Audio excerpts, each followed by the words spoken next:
سبا په ماسکو کې د افغانستان حوالې سره کانفرنس کیږي چې په هغه کې تقریبا د ماسکو حکومت چې کوم دی یعنی د روس حکومت 12 ملکونه او ورپکې دغه شان د هغې آفیشلز او د افغانستان د مسلې ایکسپرټس چې کوم دی هغه پکې شرکت کوي 12 ملکونه راځي خو د په هغې کې امریکا هم ده روس هم دی پاکستان چین هندوستان ایران ترکی وغیره د اهم ملکونه دا هم پکې دي د طالبانو هم یو سینیر لیول ډیلیګیشن په لومبي ځل باندې په دې کانفرنس کې شرکت کی خو هغه اردو کې چې وی دلها یا د واده زلمی چې کوم دی هغه پکې نشته د چا دپاره چې کیږي افغانستان دپاره د افغانستان د خلکو نماینده حکومت چې کوم دی هغوی په دې کانفرنس کې د شرکت کولو نه انکار کړی په دې به خبره کوم چې انکار یې ولې کړی اصل وجوهات څه دي خو د افغانستان د عالی شورا یو ډیلیګیشن چې کوم دی 4 کسیزه ډیلیګیشن د حاجي صاحب دین محمد په مشرۍ کې چې کوم دی هغه په دې کې شرکت کی چې په هغې کې یوه ښځینه نماینده هم ده دې نه علاوه حامد کرزی صاحب عطا محمد نور صاحب یعنی د افغان سیاسي مشران چې کوم دي دوی هم پکې شرکت کی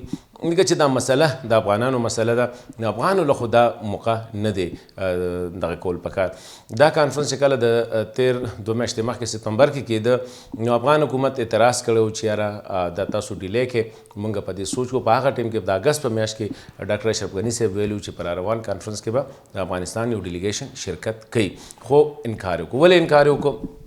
انټرسټینګ خبره ته کوم چې په کوم ورځ د روس وزیر خارجه یا وزارت خارجه د دې اعلان وکړو هم په هغه ورځ د امریکې یو چینل دی موږ ته پروپاګاندا چینل وایو ریډیو فری یورپ هغې له اړخه چې کوم دی یو بیان هغې فوري طور باندې ودن منټس هغه ریکارډ باندې دی یو انډین نیوز پیپر کې ما دا ریکارډ کته ودن منټس چې کوم دی د هغې راغی چې افغان حکومت په دې کې شرکت نه کوي د هغې نه پس بیا د افغان وزارت خارجه هم بیان ورکړ